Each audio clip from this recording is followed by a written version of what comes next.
ওই দেখুন দূরে একটা গন্ডার জলের মধ্যে দেখতে পাচ্ছেন গরুড় जो बोलते हैं ना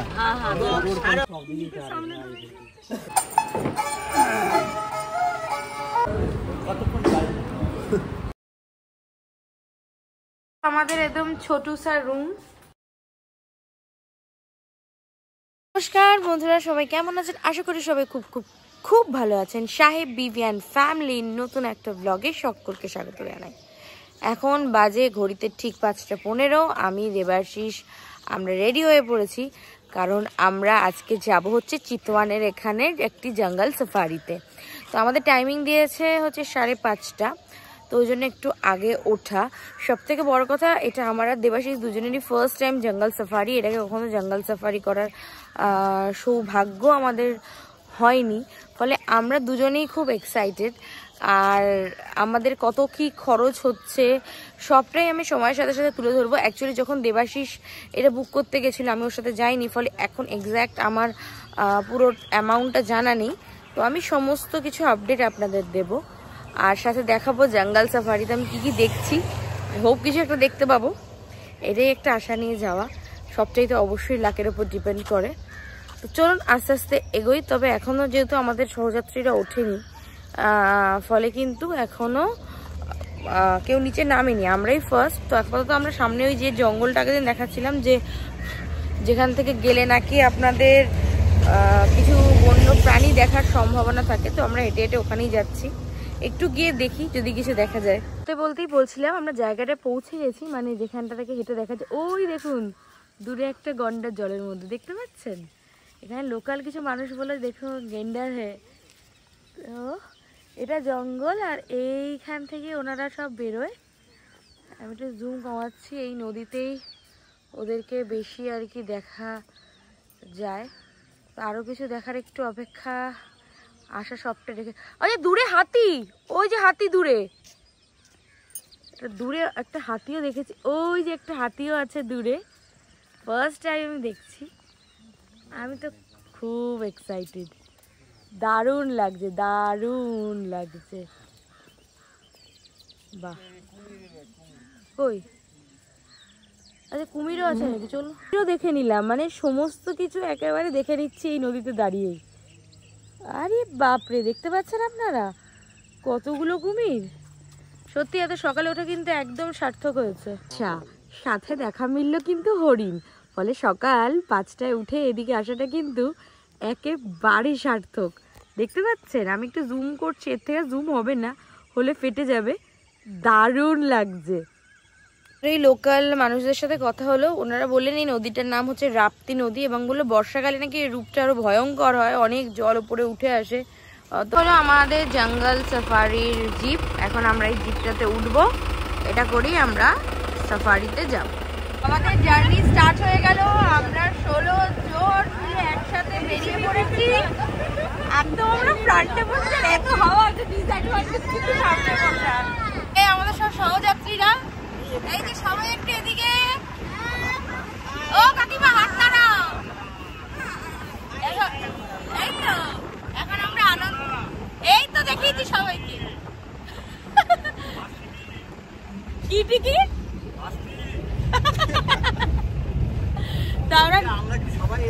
সবাই সবাই সবাই ভিডিওতে এবার ছবি তুলবো। আরে ওই তো তোমার হাত, ওই দেখো তুমি নাড়াচ্ছ। পৌঁছে গেছি, আমাদের আগে দুটো গাড়ি এখানে ওয়েট করছে, এখনো গেট খোলেনি। তালা খোলার আওয়াজ পাচ্ছি, গেট খুলছে। এবার এখানে গাছের জন্য দেখা যাবে না, তো এই গেটের ভেতর থেকে আমরা জঙ্গলের ভেতরে আস্তে আস্তে প্রবেশ করব। এবার আমরা এই যে গেট দিয়ে এন্ট্রি নিচ্ছি। এই যে আমরা এন্ট্রি এখান থেকে নিলাম জঙ্গলের রাস্তায়। এখানে বোধহয় কিছু টিকিট করতে হবে। এই যে हल्ला मत कीजिएगा, हाँ जैसे कोई जानवर मिलेगा तो ये करके वैसे चिल्लाने का नहीं, जो दिखेगा आराम से फोटो वीडियो बनाने का। अब हम लोग जंगल में एंट्री हो चुके हैं, देख रहे आप लोग हमारे आगे भी गाड़ी जा चुका है। जितने समय में देखते हैं तो उतना ही जल्दी ज़्यादा दिखने का चांसेस रहता है, क्योंकि सामने सफारी नहीं रहता है, इसलिए होप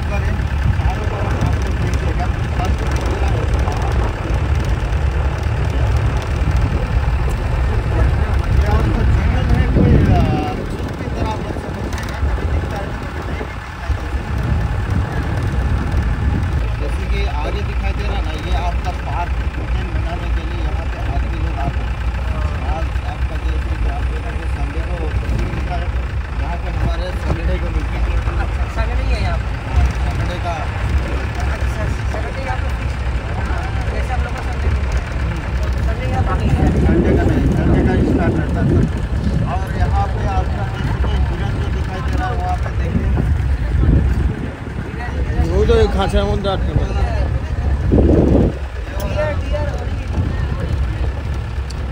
इंजियर जंगल में रहता है ना, इंजियर जो उसको यहाँ पे जाके ट्रीटमेंट करने के लिए यहाँ पे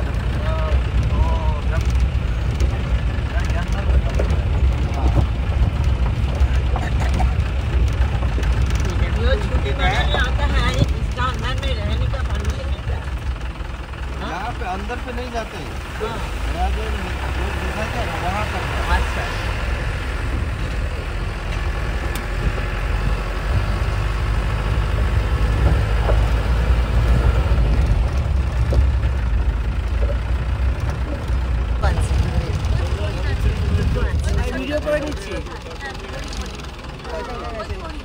জঙ্গলে ঢুকে অনেকটা আসার পর আমরা কিন্তু ঘাস খাচ্ছে, যেটা তখন এখানে দূর থেকে দেখেছিলাম, এটা হয়তো কাছ থেকে দেখতে পাচ্ছি। आपको 4 तरह का डियर मिलता है। ये सेकंड लार्जेस्ट डियर है, इससे भी बड़ा रहता है सांबर डियर, और थर्ड में आपका हक डियर, लास्ट में बार्किंग डियर रहता है। ये ज़्यादातर आपको झुंड में मिलते हैं।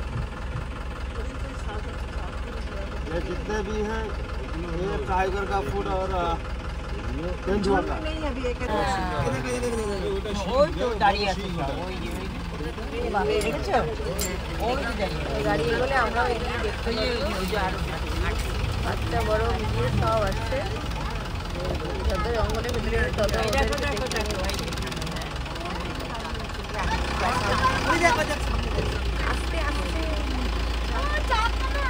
আস্তে আস্তে আস্তে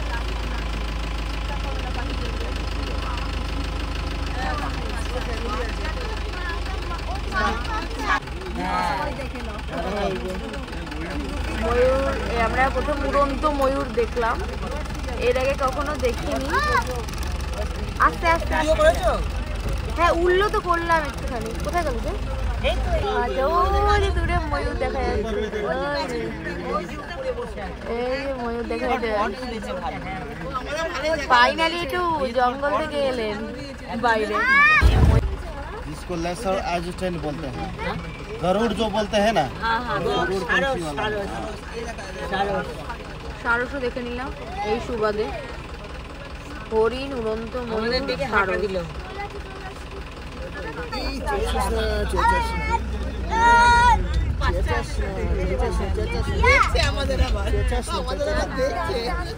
আস্তে আস্তে আস্তে আস্তে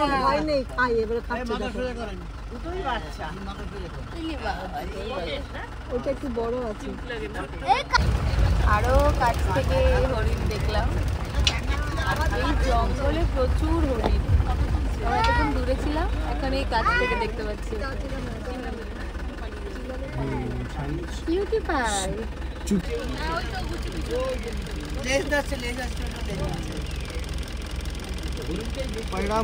ছাপগুলো, এগুলো হচ্ছে সব গন্ডারের ছাপ। আমাদের যে দাদা সাফারি, উনি দেখাচ্ছিলেন এটা। আমরা আর কি মোটামুটি টুকটাক সাফারি হলো আর কি করে, এখন আমরা রেস্টে। এটা হচ্ছে রেস্ট নেয় সকলে আর কি। আর এখানে একটা টাওয়ার রয়েছে, টাওয়ারটার ওপর দিয়ে টুকটাক দেখা যেতে পারে কিছু। আর এখানে এটা বলতে গেলে এটা একটা আমাদের ওখানকার পুকুরের মতন। এটা জল এখানে রয়েছে। এইটায় এই গন্ডা ফন্ডার আসে নাকি জল টল খেতে।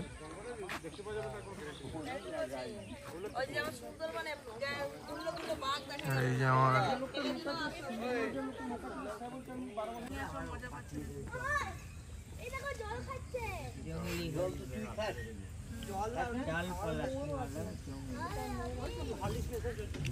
ভয় পায় না এই দুটো।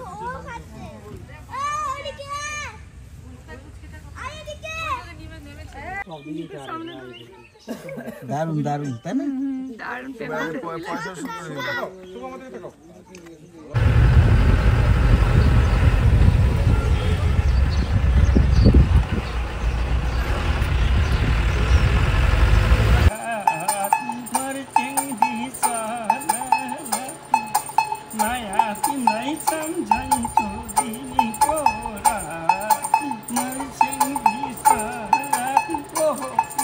সাফারির পর নেপালি গান শুনে তারপরে আমাদের দুপুরে খাবার সময় হয়ে গেল। খাবারে ছিল ভাত, ডাল, পাঁপড় ভাজা, ফুলকপি আলুর তরকারি আর সাথে ছিল মাছের কালিয়া। ও হ্যাঁ, চাটনিটা তো ম্যান্ডেটরি।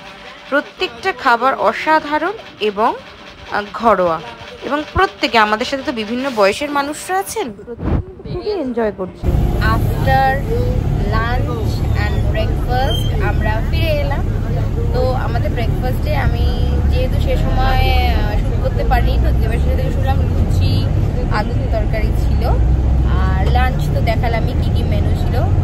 রান্না নিয়ে জাস্ট কোনো কথা হবে না।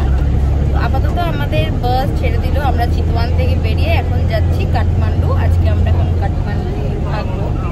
তো শুনলাম নাকি 6-7 ঘন্টা লাগবে যেতে। তো দেখি, আর যদি রাস্তায় কোনো ভালো কিছু দৃশ্য দেখে তাহলে নিশ্চয়ই আপনাদের সাথে শেয়ার করবো। চলুন আস্তে আস্তে এগোই একসাথে। কাঠমান্ডু যাওয়ার পথে রাস্তাটা বলবো খুব ভালো একদমই নয়, মাঝে মাঝে খুব ভালো, আবার মাঝে মাঝে খুবই খারাপ। কারণ রাস্তাগুলো না আন্ডার কনস্ট্রাকশন, প্রত্যেকটা জায়গাতেই কাজ হচ্ছে, ফলে এবড়ো খেবড়ো রাস্তা আর জ্যাম দুটোই কিন্তু আমরা পেয়েছি। চলার পথেই নদীটাকে দেখলাম। আমি ঠিক নদীর নামটা জানি না, সেজন্য কিছু উল্লেখ করতে পারলাম না। তবে রাস্তায় প্রচুর জ্যাম এবং অনেক সময় লাগে। যদি রাস্তাটা ভালো হতো অনেক কম সময়ে পৌঁছে। ফার্স্ট প্রি ব্রেক নেওয়ার জন্য আমরা কিন্তু নেমে পড়েছি বাস থেকে। অনেকক্ষণ এক টানা বাসে থাকার পর নামলাম। এই যে নদীটা দেখছি, এই নদীটা হচ্ছে ত্রিশুলি নদী। আমরা এই ব্রিজটার উপর কিন্তু দাঁড়িয়ে অনেকক্ষণ সময় কাটলাম, আর নদীর জলের যে আওয়াজ সেটাও কিন্তু খুব উপভোগ করলাম। আর সাথে তো পরন্ত বিকেল ছিলই, ফলে চারিদিকে পরিবেশটা কিন্তু বেশ জমে উঠেছিল। এখানে আমরা আমাদের সেকেন্ড টি ব্রেকটা নিয়েছিলাম। এটা ছিল কাঠমান্ডু থেকে প্রায় 2.5 ঘন্টার ডিস্টেন্সে। এখানে আমাদের চা, নিমকি আর ফ্রুট কেক দেওয়া হয়েছিল। চিতওয়ান থেকে কাঠমান্ডু ডিস্টেন্স প্রায় অনেকটা বলতে প্রায় 6-7 ঘন্টার উপরের জার্নি, ফলে সব মুহূর্ত কিন্তু আমরা ক্যামেরাবন্দি করতে পারিনি।